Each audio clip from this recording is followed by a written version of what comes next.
Friends, अस्सलाम वालेकुम। कैसे हैं आप लोग? उम्मीद है सब खैर खैरियत से होंगे। और आज का आपके इस वीक का जो है लास्ट आपका लेक्चर है और आपका मिड टर्म का भी आई थिंक ये लास्ट टॉपिक है। अगर कोई हमने मिस कर दिया हुआ तो उसको फिर दोबारा एक दफ़ा रिव्यू कर लेते हैं, देख लेते हैं। तो आज का जो टॉपिक है इसका है कि व्हाट इज़ असेसमेंट, यानी असेसमेंट की इसका कॉन्सेप्ट क्या है, असेसमेंट का क्या चीज़ होती है, इसका मीनिंग क्या है वो देखना है हमने। ठीक है, concept and meaning of assessment. ठीक है, और इसके अलावा जो है इसकी मेथड्स क्या हैं। यानी कल जिस तरह से हमने बात की थी ना थोड़ी थोड़ी कि अगर जो है आप करिकुलम में उसके जो है असेसमेंट नहीं करते तो फिर जो है आपकी वो चीज़ें सारी की सारी जो है किसी काम की नहीं रहती। यानी असेसमेंट किसी भी चीज़ में फीडबैक लेना स्टूडेंट से और जो पढ़ाया हुआ है उसकी असेसमेंट करना वो इंतहाई लाजमी है, ज़रूरी चीज़ है। तो असेसमेंट होती क्या है? असेसमेंट और जो इवैल्यूएशन, इन दोनों में डिफरेंस होता है। कल थोड़ा सा हमने टॉपिक में ये बात डिस्कस की थी। तो assessment cycle first plan and formulate a plan to teach students.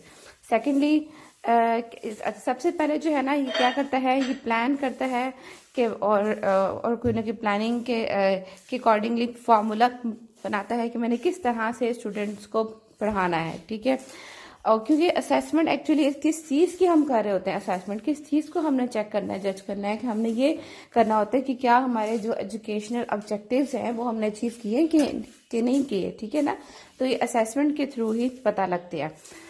फिर secondly use the plan to effectively do the task of teaching. ठीक है, सबसे पहला क्या था कि असेसमेंट में कि सबसे पहले हमें प्लान करना है और फॉर्मुलेट करना है कि किस तरह से आपने स्टूडेंट को टीच करना है, और सेकेंडली क्या है कि उस प्लान को जो है इफेक्टिवली कैसे यूज करना है। ठीक है, टीचिंग के लिए पहले तो प्लान बनाना है, प्लान बनाने के बाद अब उसको यूज करना है तो वो भी आपने इफेक्टिवली कर रहे हैं ताकि उसका कोई ना कोई असर यानी फ्रूटफुल साबित हो हमारे लिए हमारा प्लान। देन थर्ड वन है जी हमारे पास, थर्ड वन है जी कि check whether outcomes the work is according to the plan and outcomes meet of met और नॉट। ठीक, यानी वही चीज़ की उसकी आउटपुट, उसका रिजल्ट, उसकी जो है यानी जो आपने प्लान किया था क्या वही चीज़ ही अचीव की है। ठीक है, मतलब है कि हमारा प्लान था कि हमने स्टूडेंट्स को जो है ना आज कोई ना कोई स्किल सिखानी है, हमने स्टूडेंट को जो है कंप्यूटर चलाना या जो है एंड्रॉयड मोबाइल का यूज़ करना सिखाना है।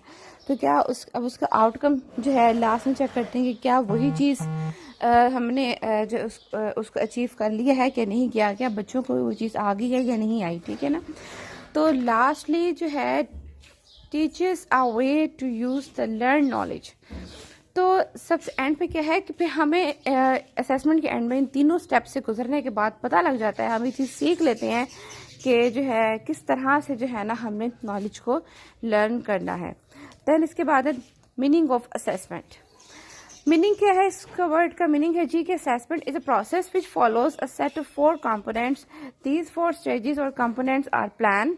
ठीक है, ये 4 कंपोनेंट्स को फॉलो करते हैं। लाजमी नहीं कि 4 कंपोनेंट, जो बेसिकली इसके 3 कंपोनेंट्स हैं जो कि हमने स्टडी करने हैं। हमने 3 कंपोनेंट्स को ही स्टडी करना है। ठीक है, अभी फिलहाल, वरना इसके कंपोनेंट्स जो है आपको 4 भी मिलेंगे, 4 से ज़्यादा भी हैं इसके कंपोनेंट्स। ठीक है, तो दीज 4 स्टेजेस और कंपोनेंट्स आर प्लान। ठीक है, ये प्लान होते हैं हमारे डू, चेक एंड एक्ट। तो प्लान हमारा ऐसे ही है ना कि सबसे पहले प्लान बनाना है। ठीक है, डू, देन इसके बाद चेक करना है कि प्लान को किस तरह से आपने जो है उसको जो है किस तरह से हम उसे इफेक्टिवली यूज कर सकते हैं। देन एक्ट, फिर उसके जो अकॉर्डिंगली एक्ट करना है।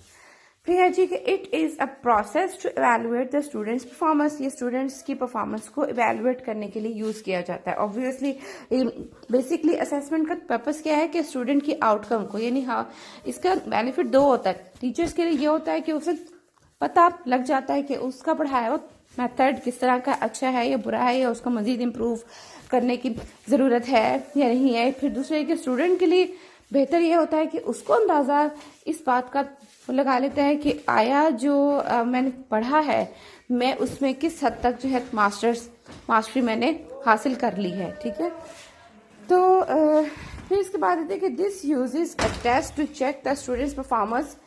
It divides into many types. ठीक है, इसकी बहुत सी इसकी टाइप्स होती हैं, जिस तरह से आपसे पहली बात की थी इसकी 4 भी आपको मिलेंगी, लेकिन इस 4 से ज़्यादा भी होती हैं। हम अभी फ़िलहाल इसके 3 जो मेन बेसिक टाइप्स हैं उनको डिस्कस करेंगे। Types of assessment. First one है जी फॉर्मेटिव असेसमेंट। फॉर्मेटिव असेसमेंट जो है जी ये एक इसेंशियल पार्ट है, ज़रूरी पार्ट है। इसको समझने के लिए मैं आपको एक छोटी सी एग्जांपल देती हूँ। एग्जांपल आप ले लें जी किस चीज़ की एग्जांपल आप ले लें कि जैसे आप कॉलेज में जब आप आते हैं एडमिशन के लिए, ठीक है, हर कॉलेज एक मेरिट बनता है, ठीक है, एक क्राइटेरिया बनता है। क्राइटेरिया जो वो मेरिट होता है उसके अकॉर्डिंगली हम क्या करते हैं कि जिनके इतने मार्क्स होंगे उनको जी आपने मेडिकल में एडमिशन देना है, फिर इतने वालों को आपने इंजीनियरिंग में देना है, फिर इतने वालों को जो है बिलो जो उससे होंगे उनको आपने आर्ट्स वालों को देना है। तो क्यों ये बनाते हैं हम मेरिट, क्यों ये बनाते हैं क्राइटेरिया? हम क्यों नहीं सब बच्चों को मेडिकल में एडमिशन दिलवा देते, क्यों नहीं सब बच्चों को आर्ट्स में जाने देते? तो ये चीज़ होती है ये हम एक्चुअली असेसमेंट कर रहे होते हैं। वो मेरिट जो होता है असेसमेंट होती है आपके मार्क्स की बेस पे, ठीक है, आप नंबरों की बेस पे कि भाई ये बच्चा, इस बच्चे का क्या इतना लेवल है, कैलिबर है कि ये आगे जाके मेडिकल के सब्जेक्ट्स को पढ़ सकता है, ठीक है।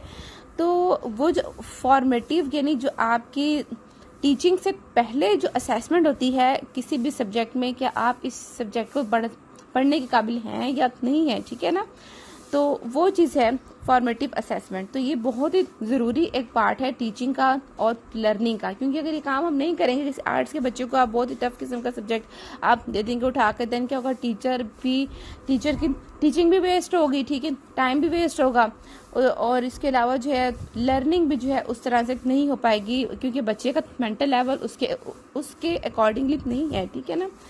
तो फिर है जी it does not add to the final marks given for the unit, क्योंकि ये जो असेसमेंट होती है इसका हम कि आपकी जो मेरिट बनता है, क्या इन चीज़ों का मार्क्स आपको मिलते हैं बोर्ड की एफएससी में? नहीं मिलते ना, फाइनल जो आपका रिजल्ट होता है।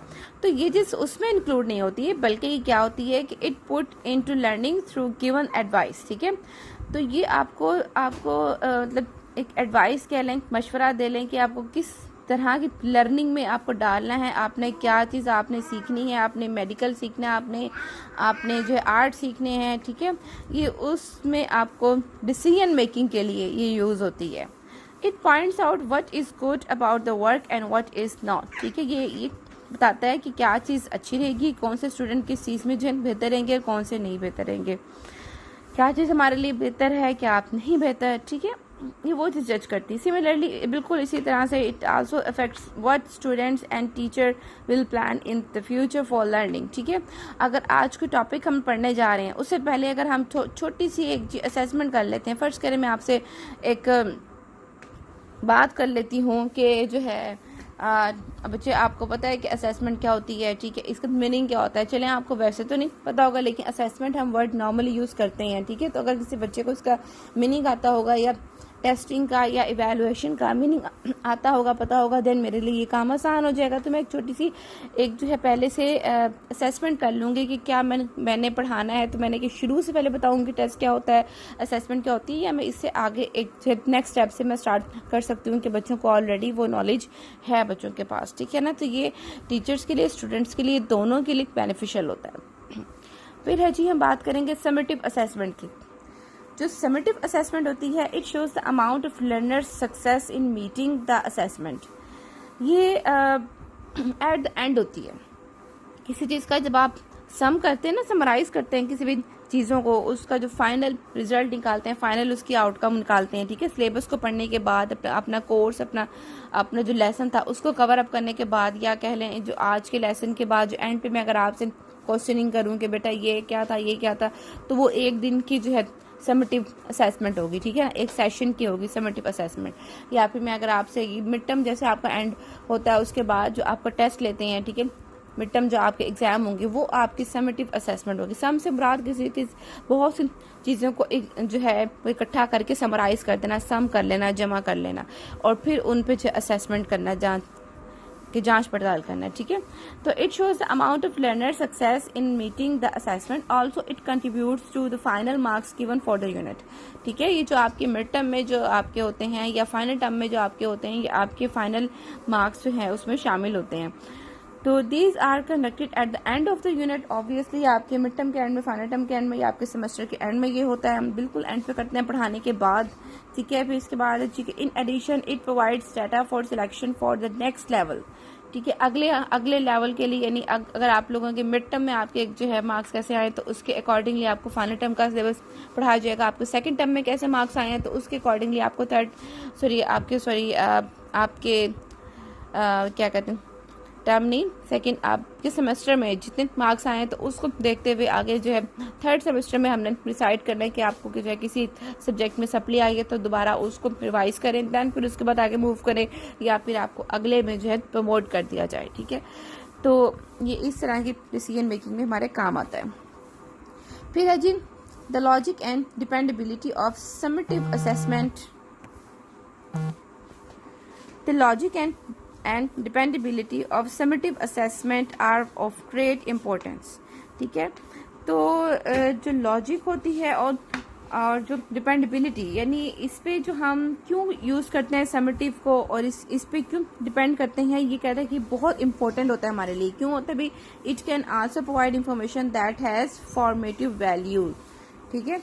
ये हमें वो इंफॉर्मेशन भी देता है और जिसमें फॉर्मेटिव वैल्यू होती है। किसकी फॉर्मेटिव वैल्यू होती है? देखिए आपका जो एफएससी का जो रिजल्ट आएगा, एफएससी का जो समेटिव असेसमेंट, इसका जो फाइनल रिजल्ट होगा वो काम करेगा एज फॉर्मेटिव असेसमेंट के लिए। आगे नेक्स्ट आपने जो है बीएस करना है या एडीपी करना है, या आपने जो है एमबीबीएस में जो है एडमिशन लेना है, या आपने इंजीनियरिंग में एडमिशन लेना है, तो वहाँ पे उस स्टेज पे जाके आपका एफएससी का रिजल्ट, जो एफएससी की आपकी समेटिव असेसमेंट होगी, ये उसमें जाके आपके नेक्स्ट लेवल पे आपकी फॉर्मेटिव असेसमेंट के तौर पे यूज़ होगा, ठीक है। आपके इसके एफएससी के फाइनल एग्जाम में जितने मार्क्स आएंगे उसको हम जो है उसके बेस पे आगे आपको नेक्स्ट एडमिशन मिलेगा, आपको किस सब्जेक्ट में जाना है, ठीक है। देन है जी diagnostic assessment. Just like formative assessment, diagnostic assessments intended to improve learners knowledge, ठीक है। तो यानी ये चीज़ इन शॉर्ट अगर आपको थोड़ा सा मैं पहले बता दूं इसके बारे में कि ये जो डायग्नोस्टिक होती है ना, ये आपकी ड्यूरिंग द सेशन होती है, ठीक है। फॉर्मेटिव पहले होती है, सेशन से पहले, और आपकी जो समेटिव होती है वो सेशन के बिल्कुल एंड पे होती है। और इन दोनों के बीच में जो असेसमेंट डेली बेसिस पे जो होती रहती है कि आपने आज का लेसन आपको कितना आया है, कभी क्वेश्चन कर लिया, कभी क्वेश्चनिंग हो गई है, कभी ओरल क्वेश्चन कर लिए हैं, कभी आपके जो रिटर्न आपसे कोई टेस्ट ले लिया है, ठीक है। तो ये चीज़ जो बीच में during the session, during the teaching process जो असेसमेंट होती रहती है साथ साथ वो होती है डायग्नोस्टिक असेसमेंट, ताकि कहीं पे भी कोई प्रॉब्लम है तो उसको उधर ही फ़ौरन से जो है उसके अकॉर्डिंगली अपने टीचिंग मेथड को थोड़ा सा रिवाइव करके वहीं पे उसको सॉल्व कर लिया जाए। तो ये है जी beside it looks backward rather than looking forward, ठीक है। ये बैकवर्ड देखता है, फॉरवर्ड की तरफ नहीं देखता। It reviews what the learner knows and difficulty that they are facing in learning, ठीक हो गया। यानी ड्यूरिंग द स्टडी लर्नर को, स्टूडेंट को उसका रिव्यू लेता है कि क्या वो कितना जानता है और उसको कितनी डिफिकल्टी वो फेस कर रहा है सीखने के प्रोसेस में, अमल में। फिर है जी कि नॉट डायग्नोजिंग दीज डिफिकल्टीज, ठीक है। अगर आप जो है इस तरह के प्रॉब्लम्स को गाहे बगाहे during the teaching process, learning के अमल के दौरान अगर आप उसको जो है डायग्नोस नहीं करते, उसका इलाज नहीं करते, उसको सॉल्व नहीं करते, तो उससे क्या होगा? उससे ये होगा कि बच्चे की जो लर्निंग में जो उसकी पार्टिसिपेशन है ना, वो एक हद तक जो है ख़त्म हो जाएगी, लिमिट हो जाएगी, ठीक है। Often used when a problem arises और बिफोर इट, या तो प्रॉब्लम के अराइज होने से पहले हम ये कर लेते हैं ताकि वो चीज़ प्रॉब्लम हमारे लिए आए ही ना, फेस ही ना हो, या फिर जो है जब प्रॉब्लम को ऐसी आ गई है, ठीक है, देन उसको जो है हम यूज़ करते हैं। यानी ड्यूरिंग द टीचिंग जो प्रॉब्लम्स आती हैं, किसी का कोई बिहेवियर से कोई इशू है, किसी को कोई चीज़ समझ नहीं आई, हमने दोबारा उसका रिवाइज करना है, ठीक है। आपने टीचिंग मेथड जो है फर्ज करें हम जो ऑनलाइन यूज़ कर रहे हैं, बच्चे कहते हैं हमें समझ में नहीं आता ऑनलाइन मेथड, देन हम इसका कोई अल्टरनेटिव निकाल लेंगे। हम कहेंगे चलें ठीक है, जब आपको इस तरह से समझ आपको नहीं आ रही तो वर्चुअल क्लास हम एक अपनी बना लेंगे, जूम पे बना लेंगे कि फेस टू फेस सब आमने सामने हो, सब एक दूसरे को सुन सकें, देख सकें, ताकि एट द स्पॉट जो आपने क्वेश्चनिंग करनी है वो आप कर सके और टीचर भी उस टाइम फौरन इमीडिएट आपको रिस्पॉन्स कर सके, दे सके।